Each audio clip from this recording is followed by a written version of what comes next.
بسم الله الرحمن الرحيم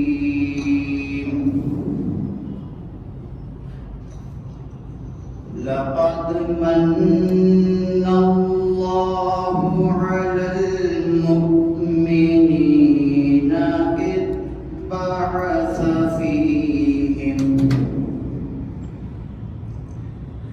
إذ بعث فيهم رسولا من أنفسهم يتلو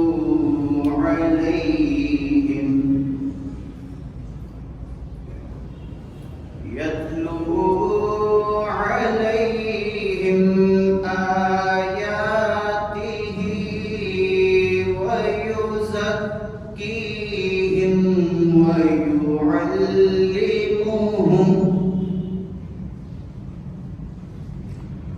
ويزكيهم ويعلمهم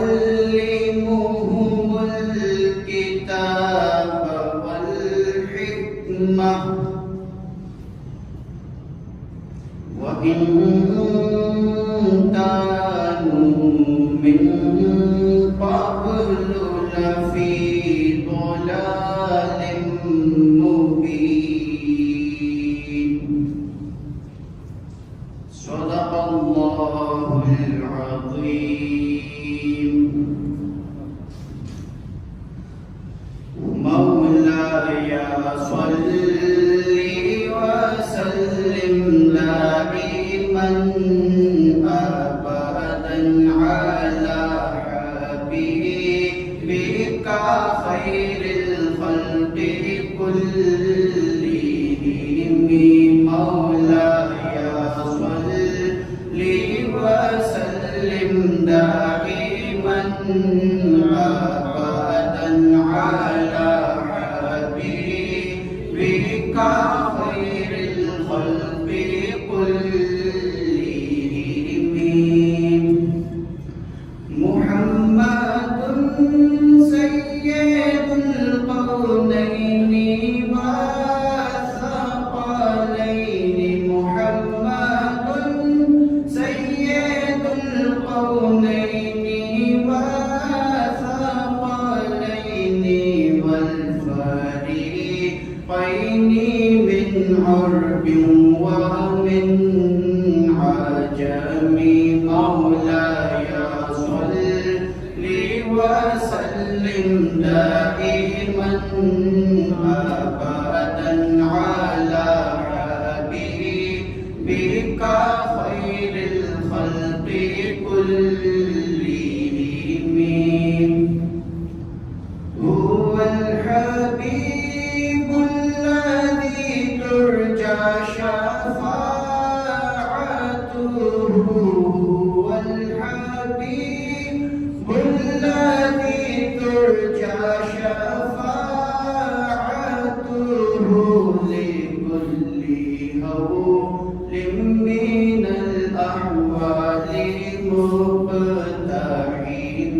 مولاي صل وسلم دائما أبدا على حبيبك خير الخلق كلهم.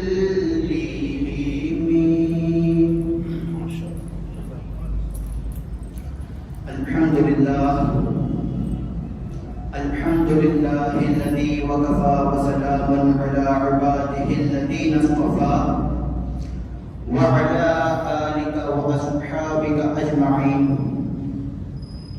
أما بعد فأعوذ بالله من الشيطان الرجيم. بسم الله الرحمن الرحيم. قال الله تبارك وتعالى في القرآن العظيم: ألف لام را كتاب أنزلناه إليك لتخرج الناس من الظلمات إلى النور بإذن ربهم. صدق الله العلي العظيم. وصدق رسوله النبي الأمين الكريم ونحن على ذلك لمن الشاهدين والشاكرين والحمد لله رب العالمين. محبت سے سب ایک مرتبہ درود و سلام پڑھیے. اللهم صل على سيدنا ومولانا محمد وعلى آل سيدنا ومولانا محمد وبارك وسلم. بعد از حمد و صلات آج کا موضوع نہایت ہی اہمیت کا حامل ہے، کیونکہ آج کا موضوع کا نام ہے 1400 سال پہلے کا قرآن اور آج کی جدید سائنس. اللہ تبارک و تعالی نے قرآن مجید فرقان حمید میں 1400 سال پہلے ہی انسان کو ہر چیز کے بارے میں آگاہ فرما دیا اور قرآن کے بارے میں فرمایا کتاب انزلناہ الیک لتخرج الناس من الظلمات الى النور باذن ربهم. یہ وہ کتاب ہے جو ہم نے نازل کی آپ کی طرف تاکہ آپ نکالیں لوگوں کو ظلمات یعنی اندھیرے سے اجالے کی طرف. اب اہل علم کے لیے غور کرنے والی بات یہ ہے کہ ظلمات کا جو صیغہ استعمال کیا گیا ہے وہ جمع کا صیغہ ہے اور نور کا جو صیغہ ہے وہ واحد کا صیغہ ہے. اب اس کی کیا حکمت ہے؟ کیونکہ قرآن مجید فرقان حمید پوری حکمتوں سے بھرا ہوا ہے.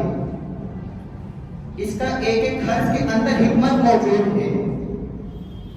علماء کرام لکھتے ہیں کہ ظلمات جمع کا صیغہ جو استعمال کرا گیا ہے اس کی ایک حکمت یہ بھی ہو سکتی ہے کہ اندھیرے کی طرف بہت ساری چیزیں ہوتی ہیں جو انسان کو دھکیلتی ہیں، جیسے کفر کا اندھیرا، شرک کا اندھیرا، جہالت کا اندھیرا، علم کے نہ ہونے کا اندھیرا. یہ سب انسان کو ظلمات کی طرف لے کر جاتی ہیں، اندھیرے کی طرف لے کر جاتی ہیں. اور جو واحد کا صیغہ استعمال کیا گیا اس کے بارے میں علماء کرام لکھتے ہیں کہ واحد اسلام ایک راستہ ہے جس کے ذریعے انسان تمام برائیوں سے دور ہو سکتا ہے. تو یہ حکمتیں تھیں کہ ظلمات میں جمع کا صیغہ استعمال کیا گیا اور نور کا واحد کا صیغہ استعمال کیا گیا. اب اللہ تبارک و تعالی آگے ارشاد فرماتا ہے سنریہم آیاتنا فی الآفاق وفی انفسہم، یعنی ان قریب ہم تمہیں دکھائیں گے اپنی نشانیاں فی الآفاق، آفاق میں، وفی انفسہم اور ان کی جانوں میں. اب یہاں پر بتاتا چلو کہ آفاق کا مطلب کیا ہوتا ہے، یعنی انسان کے اندر کی جو دنیا ہے اس کے باہر کا تمام جو منظر ہے، تمام جو جہان ہے اس کو کہتے ہیں آفاق. اور انسان کے اپنے اندر کے جہان کا جو منظر ہے اسے کہتے ہیں، انسان کے اندر کے جہان کا منظر انفسہم سے لکھا گیا، یعنی وفی انفسہم سنریہم آیاتنا فی الآفاق وفی انفسہم، ان قریب ہم تمہیں دکھائیں گے اپنی نشانیاں، تمہارے باہر کا جو منظر ہے اور تمہارے اندر کا جو منظر ہے. اب ایک ایک کر کے آیت سنتے جائیے اور دیکھتے جائیے کہ اللہ تبارک و تعالی نے جو انسان کی جہان کا جو باہر کا منظر ہے کتنے اچھے طریقے سے ڈیفائن کیا ہے اور ہر چیز کے بارے میں ارشاد فرما دیا کہ یہ قرآن حکمت سے بھرا ہوا ہے. اللہ تبارک و تعالی ایک جگہ ارشاد فرماتا ہے اللہ الذی رفع السماوات بغیر عمد ترونہا، اللہ تبارک و تعالی کی ذات وہ ہے جس نے آسمان کو بلند کیا بغیر عمد، بغیر کسی ستون کے.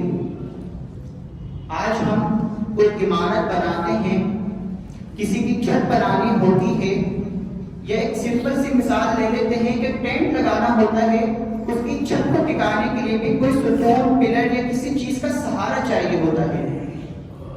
اور اللہ تبارک و تعالیٰ فرما رہا ہے اللہ الذی رفع السماوات بغیر عمد ترونہا، کہ اللہ عز و جل وہ ہے کہ اس نے آسمان کو بلند کیا بغیر کسی ستون کے، ترونہا تاکہ تم دیکھو۔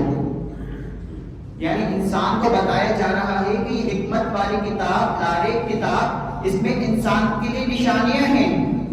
وَمَا يَذَّكَّرُ إِلَّا أُولُو الْأَلْبَابِ، نصیحت ہے عقل والوں کے لیے۔ تو مسلمان ان چیزوں کو پڑھتا جائے اور اپنے رب کے قریب ہوتا جائے۔ فرمایا ہم نے آسمان کو بلند کیا بغیر ستون کے۔ پھر اس کی زینت، اس کی بیوٹی بیان کرتا ہے اللہ تبارک و تعالیٰ ارشاد فرماتا ہے اِنَّا زَيَّنَّا السَّمَاءَ الدُّنْيَا بِزِينَةٍ الْكَوَاكِبِ، بے شک یہ جو آسمان ہے، اِنَّا زَيَّنَّا السَّمَاءَ الدُّنْيَا، یہ جو آسمان ہے زمین کے قریب ترین۔ میں نے آپ کو بتایا کہ قرآن کی حکمت بھری پڑی ہے، تو زمین کے قریب ترین آسمان سے پتہ چلا کہ اس کے علاوہ اور آسمان موجود ہیں۔ پھر اس جو زمین کے قریب ترین آسمان ہے اِنَّا زَيَّنَّا السَّمَاءَ الدُّنْيَا بِزِينَةٍ الْكَوَاكِبِ، اسے ستاروں سے، سنگار سے آراستہ کر دیا، یعنی آسمان کو پھیلایا اور اس کی بیوٹی کو ڈیفائن کرتے ہوئے فرمایا اِنَّا زَيَّنَّا السَّمَاءَ الدُّنْيَا بِزِينَةٍ الْكَوَاكِبِ، کہ ہم نے ستاروں سے اس آسمان کو آراستہ کر دیا۔ اب آپ دیکھیے کہ ایک سفید چادر لیجئے اور اس کے اوپر رنگ برنگے موتی ڈال دیے جائیں تو کتنی خوبصورت لگتی ہے، اس کی زینت دوبارہ ہو جاتی ہے، اچھی لگتی ہے۔ اور علماء کرام لکھتے ہیں کہ بہت ساری چیزیں ایسی ہیں کہ جب ان کے حسن کو دیکھا جاتا ہے تو انسان تھکتا نہیں ہے۔ انہی چیزوں میں سے ایک آسمان بھی وہ چیز ہے کہ انسان اس کو دیکھتا رہتا ہے تو وہ کبھی تھکتا نہیں ہے، بلکہ مسرت ہوتی ہے، اس سے خوشی فیل ہوتی ہے، پلیزر فیل کرتا ہے۔ اب آپ نے دیکھا کہ آسمان کو کھڑا کیا بغیر ستون کے، پھر اس کی زینت کے لیے اس میں آسمان میں تارے لگائے، پھر آگے ارشاد فرماتا ہے وَالْأَرْضَ فَرَشْنَاهَا فَنِعْمَ الْمَاهِدُونَ، ہم نے زمین کو بچھونا بنا دیا، فرش بنا دیا۔ اب فرش کیسا بنایا کہ اس قدر وسیع زمین ہے اور دیکھنے میں گول ہے، اوول شیپ ہے، جو بھی اس کی شیپ ہے، لیکن جب انسان اس پر چلنا شروع کرتا ہے حتیٰ کہ پوری زمین کا سفر بھی کر لے، وہ اسے ایک فرش کی مانند پاتا ہے، ایک اسٹریٹ پاتا ہے۔ کبھی ایسا نہیں ہوتا کہ ایک دم سے گر جائے، اٹھ جائے، آگے پیچھے ہو جائے، نہیں، توازن کے ساتھ اس پر چلتا رہتا ہے۔ پھر اس زمین کو جو فرش بنایا گیا اس قدر سخت نہیں بنایا کہ لوہے کی مانند کہ انسان چل بھی نہ سکے اس پر، اور نہ پانی کی طرح بنایا کہ مخلوق اس کے اندر ڈوب جائے۔ وَالْأَرْضَ فَرَشْنَاهَا، اس زمین کو فرش بنا دیا۔ فَنِعْمَ الْمَاهِدُونَ، اب اس کو اگر زمین کو ہم دیکھیں اس کا کوئی ٹیسٹ ہمیں سمجھ نہیں آتا کہ انسان کو مٹی اٹھائے چکھے تو اسے تو ذائقہ محسوس ہو، اور اس کا کوئی خاص اچھا رنگ بھی نہیں کہ انسان دیکھے تو اس کی طرف راغب ہو، بلکہ ایک ایسا ہوتا ہے کہ اگر انسان ذرا سی مٹی چکھ بھی لے تو اس کا ٹیسٹ خراب ہو جاتا ہے، اس کے دماغ کو جو سگنلز جاتے ہیں اسے اچھا فیل نہیں ہوتا۔ لیکن اسی زمین کے اندر سے ایک پھل بھی نکلتا ہے، سبزی بھی نکلتی ہے، پھر اس پھل کو آپ دیکھتے ہیں اس کی ایک بیوٹیفل شیپ ہوتی ہے، ایک خاص اس کے فیچرز ہوتے ہیں، خاص اس کا کلر ہوتا ہے، خاص اس کا ٹیسٹ ہوتا ہے، پھر اس پھل کے اندر پردے ہوتے ہیں۔ تو یہ کون ہے؟ اللہ عز و جل ہی کی ذات ہے جس نے اتنے خوبصورت احسن طریقے سے اس زمین کو ہمارے لیے فرش بنا دیا اور اس میں سے غذائیت ہمارے لیے پیدا فرمائی۔ یہ اللہ عز و جل ہی کی ذات ہے. پھر آگے فرمایا والجبال اوتادا، اور پہاڑ کو ہم نے میخیں بنا دیا. والجبال اوتادا، اوتاد کہتے ہیں کہ کسی چیز کو جو قابو کرنے کے لیے استعمال ہوتی ہے. مثال کے طور پر جب ٹینٹ لگایا جاتا ہے تو رسی کو جس کیل کے ساتھ لگایا جاتا ہے اسے اوتاد کہتے ہیں. تو زمین کو جب پھیلایا والجبال اوتادا، اس پہ جو پہاڑ ہیں اسے اوتاد بنا دیا. تو یہ اللہ عز و جل کی نشانیاں ہیں. پھر اللہ تبارک و تعالی ارشاد فرماتا ہے الم ترو، کیا تم نہیں دیکھتے؟ یعنی آسمان کو بنایا بغیر ستون کے، اس کی خوبصورتی کے لیے اسے ستارے دیے. زمین بنائی، ہمارے لیے اسے فرش بنا دیا، بچھا دیا گیا. پھر اس میں پہاڑ کے میخیں بنا دی. پھر فرماتے الم ترو، کیا نہیں دیکھتے؟ وما یذکر الا اولو الالباب، نصیحت ہے عقل والوں کے لیے. اب آج کل ہم اپنے آپ کو ہی دیکھ لیں کہ مسلسل گناہ کرتے رہتے ہیں، اپنے رب کے بارے میں سوچتے ہی نہیں کہ کیا ہو گیا ہے ہمیں. اسی کی نافرمانی کر رہے ہیں جس نے ہمیں سکون عطا فرمایا، جس نے آسمان کو چھت بنا دیا ہمارے لیے، زمین کو فرش بنا دیا. اللہ اکبر. پھر ہمیں ایک پیغام دیتا ہے اللہ تبارک و تعالی، ارشاد فرماتا ہے فرجع البصر هل تری من فطور، بس اپنی نظریں اٹھاؤ اور دیکھو کیا تمہیں کوئی ایک نظر آتا ہے؟ کیا کسی قسم کا نقص تمہیں اس کے اندر نظر آتا ہے؟ اللہ اکبر. پہلی بات تو خالق کا کلام ہے، رب تعالی کا کلام ہے. وہ ارشاد فرماتا ہے فرجع البصر. تو ہمارے لیے تو 100% اوتھینٹک بات ہو گئی نا کہ اللہ تبارک و تعالی ارشاد فرما رہا ہے. لیکن جب بات کی ریپیٹیشن ہو جاتی ہے تو پھر ہمیں اندازہ ہوتا ہے کہ بات بڑی سب کہیں جا رہی ہے. پھر اللہ تبارک و تعالی دوبارہ ارشاد فرماتا ہے ثم ارجعوا البصر کرتين، پھر اٹھا کر دیکھو نظروں کو آسمان کی طرف، تمہاری نظریں ناکام پلٹ آئیں گی، تمہیں کسی قسم کا ایک ان کے اندر نظر نہیں آئے گا. فرجعوا البصر هل ترى من فطور ثم ارجعوا البصر کرتين. اور حدیث پاک میں آتا ہے ان الدنیا خلقت لکم وانتم خلقتم للآخرہ، بے شک دنیا کو تمہارے لیے بنایا گیا ہے اور تمہیں آخرت کے لیے بنایا گیا ہے. تو ہمارا جو مقصد ہے ہمیں اسی پہ فوکس کرنا چاہیے نا. اقبال نے بھی کہا تھا نا، نہ تو زمین کے لیے ہے نہ آسمان کے لیے، جہاں ہے تیرے لیے تو نہیں جہاں کے لیے. اور حدیث میں فرمایا گیا ان الدنیا خلقت لکم وانتم خلقتم للآخرہ، بے شک دنیا کو تمہارے لیے بنایا گیا اور تمہیں آخرت کے لیے بنایا گیا ہے. اب ہم غور و فکر کریں کہ مسلمان ہمیں ہو کیا گیا ہے، کس ڈائریکشن میں ہم موو کر رہے ہیں. انگریز کی تھیوریز کو تو نظر کرتے ہیں کہ ڈارون نے کیا تھیوری پیش کی، حالانکہ اس کا سائنس سے کوئی تعلق نہیں ہے، بس ایک ہائپوتھیسس تھی، تھیوری تھی، نہ وہ ایکسپیریمنٹلی پروف ہے. کوئی سینس میں آنے والی بات ہے کہ جانور کو انسان سے ملا دیا جاتا ہے، پھر انسان کو جانور سے ملا دیا جاتا ہے، اسے ارتقاء ایوولوشن کا نام دے دیا جاتا ہے. ایسے تو نہیں ہوتا. پھر مسلسل ایک کے بعد ایک فتنہ آتا ہے، وہ بھی ملک پاکستان میں، اسلامی جمہوریہ پاکستان کے اندر. کبھی LGBTQ کا فتنہ ابھرتا ہے، کبھی جوائلینٹ کا فتنہ ابھرتا ہے، کبھی ٹرانسجینڈر کا فتنہ ابھرتا ہے. رہی بچی کسر تو ہماری جو سوشل میڈیا اس نے پوری کر دی ہے. اور دیکھنے والی بات یہ ہے، غور کرنے والی بات یہ ہے کہ پروموشن جو ہو رہی ہے ملک پاکستان میں ہو رہی ہے. مسلمان ہوتے ہیں نام کے مسلمان اور ان چیزوں کو پروموٹ کرتے ہیں. اللہ تو لہٰذا ان چیزوں کو فوکس کیجیے کہ ہم کس طرف موو کر رہے ہیں. حالانکہ ان الدنیا خلقت لکم وانتم خلقتم للآخرہ، بے شک دنیا تو انسان کے لیے بنائی گئی ہے نا، اور انسان کو آخرت کے لیے بنایا گیا ہے کہ وہ قرآن کو پڑھے سمجھے. اب ایک اور طرف میں اشارہ کرتا چلوں کہ ہمارے ذہن میں کیا بٹھا دی گئی یہ بات کہ قرآن مجید کو پڑھیں گے ثواب ملے گا 10 حرف کی، ایک حرف پہ 10 نیکیاں ہیں.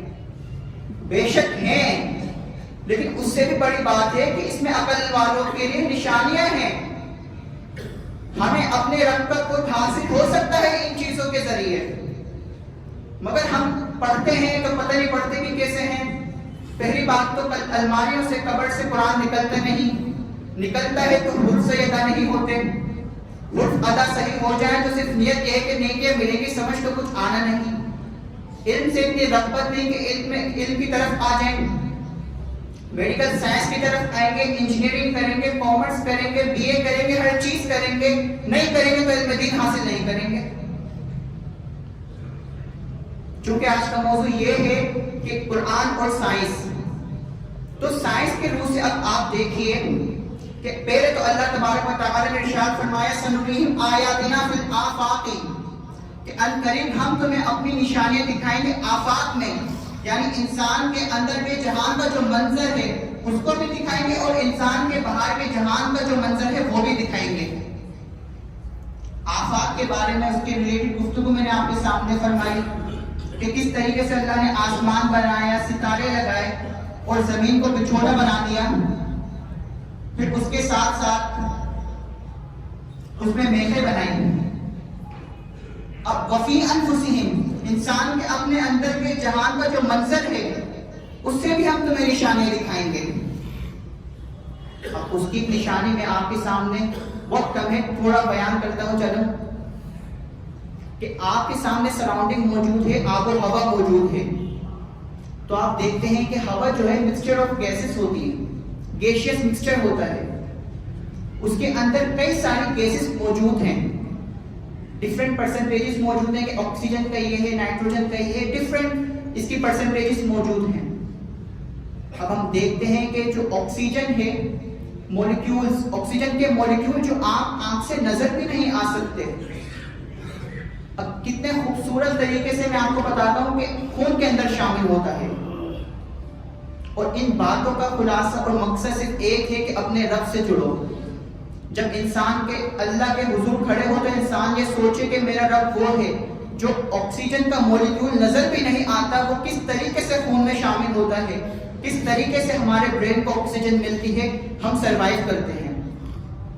اب آکسیجن کا مولیکیول ہمارے ایکسٹرنل نوسٹرلز جو ہمیں ناک نظر آتی ہے اس کے ذریعے جاتا ہے، لینگز میں جاتا ہے. یہاں پر جو اہل علم ہے، میڈیکل سے تھوڑا جن کا تعلق ہے، وہ میری بات کو سمجھ رہے ہوں گے کہ جب ہم سانس لیتے ہیں آکسیجن کا مولیکیول جاتا ہے لینگز میں، پھر وہ ٹریول کرتا ہوا ٹریکیا میں جاتا ہے، پھر اس کی فردر ڈویژن ہوتی ہے برونکائی میں جو کہ پھیپھڑوں میں لنگز کے اندر کھلتی ہے، پھر اس کے بعد فردر ڈویژن ہوتی ہے برونکیولز میں، پھر آنے کے بعد چھوٹے چھوٹے تھیلی نما الویلائی موجود ہوتے ہیں.